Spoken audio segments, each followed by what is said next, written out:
Yom Kippour, en hébreu, Yom HaKippurim, le jour des propitiations.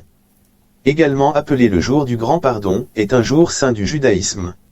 Fixé au 10e jour du premier mois de l'année juive civile, il est observé, travaille pas pendant 10 jours un jeûne et un rituel élaboré au cours duquel un bouc chargé des fautes d'Israël est envoyé dans le désert tandis que le grand prêtre d'Israël pénètre pour la seule fois de l'année dans le Saint des Saints afin d'y rencontrer Dieu.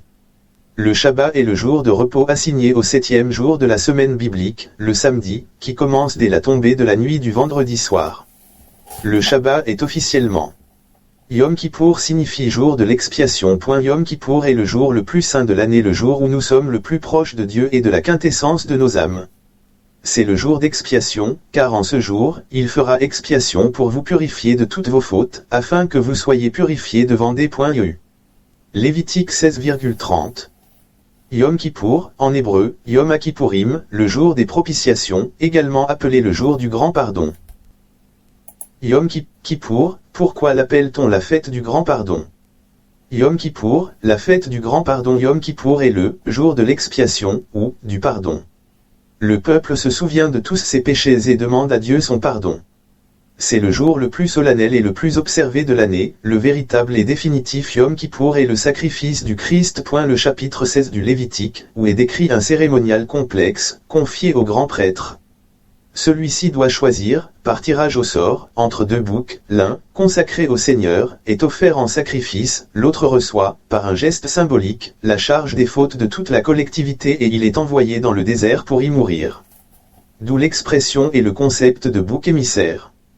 Le même passage biblique se termine en expliquant que, ce jour-là, il faut être dans l'affliction et ne pas travailler, parce que ce jour-là, on fera sur vous le rite d'expiation pour vous purifier de toutes vos fautes, vous serez purifiés devant le Seigneur. Ainsi que l'explique l'Épître aux Hébreux.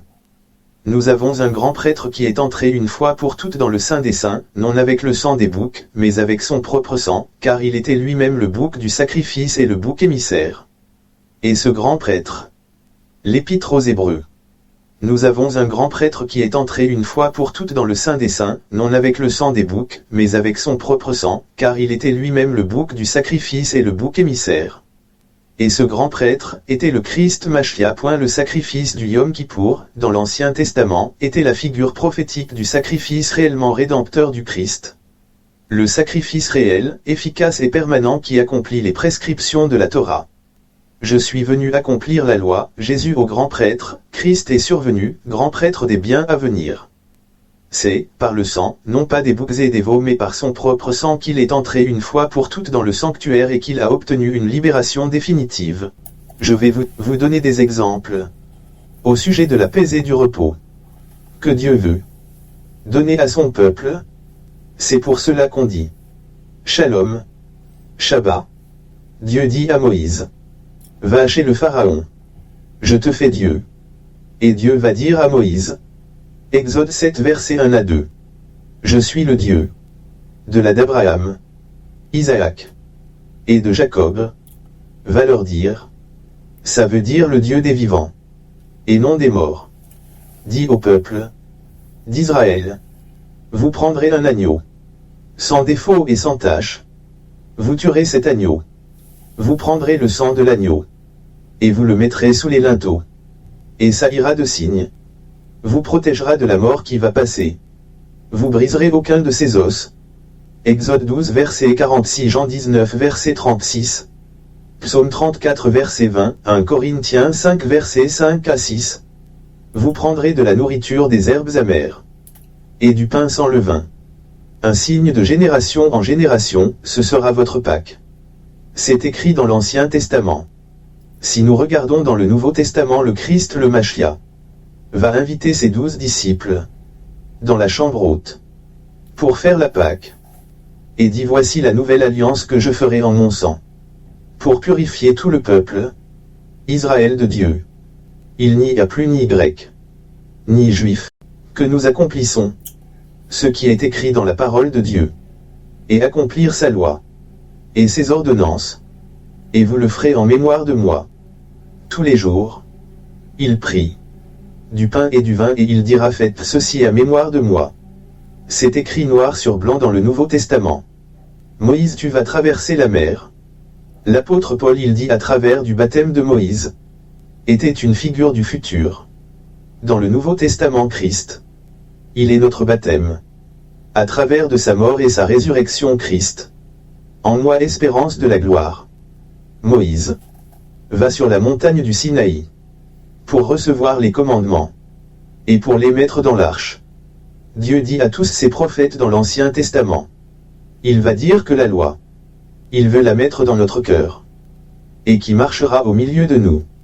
Le Christ Machia n'a-t-il pas dit que la loi était au fond de ses entrailles et qu'il est venu pour la mettre dans notre cœur?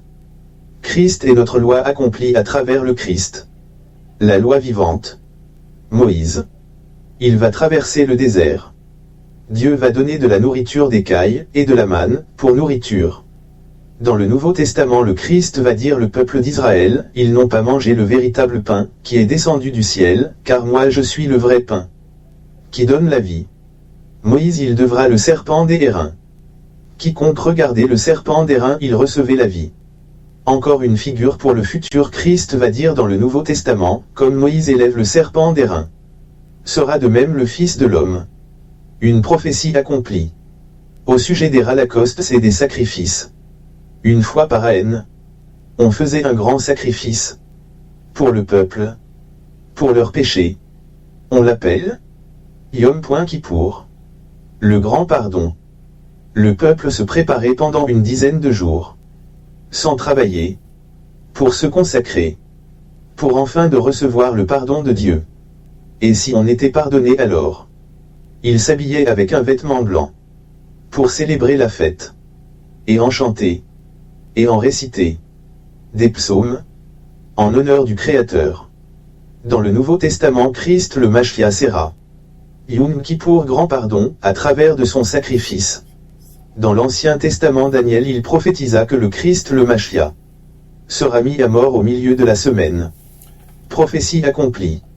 Le Christ le Machia a été crucifié un mercredi, en milieu de la semaine, et il ressuscita le samedi, le jour du repos. C'est pour cela aujourd'hui nous célébrons Shalom Shabbat, en honneur du Créateur, qui a créé le ciel et la terre, et tout ce qui renferme. Car le Créateur a tant aimé son peuple, qu'il a donné son Fils unique, sans détection de sang, et des points de pardon.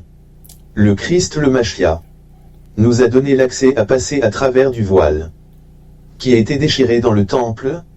C'est pour cela que le Christ a dit, détruisez ce temple, et en 3 jours, je vais le relever de ses ruines. Christ devient notre temple. C'est pour cela que Paul, ne sais-tu pas que tu es le temple de Dieu, et que Dieu demeure en nous, et Dieu marche au milieu de nous. Christ il est là, la pierre de jaspe Apocalypse 4 verset 3. Et nous sommes des pierres vivantes. 1 Pierre 2 verset 5. Nous sommes scellés sur le Christ, et nous sommes devenus des pierres vivantes comme Christ est une pierre vivante.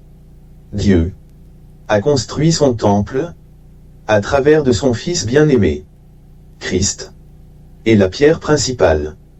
Vous a donné une petite étude, en espérant que vous comprendrez le sens réel de cette grande vérité. Que Dieu vous bénisse. Frères et sœurs et amis. Et je dis, grand Shalom, grand Shabbat, à pour tous ceux qui sont appelés à rentrer dans cette grande vérité. Que le Créateur, le grand des plus grands, le magnifique, le glorieux, le tout-puissant, le maître de toutes choses, souffre de vie, qui nous a donné le meilleur des remèdes, que nous puissions y rentrer dans ce grand repos éternel.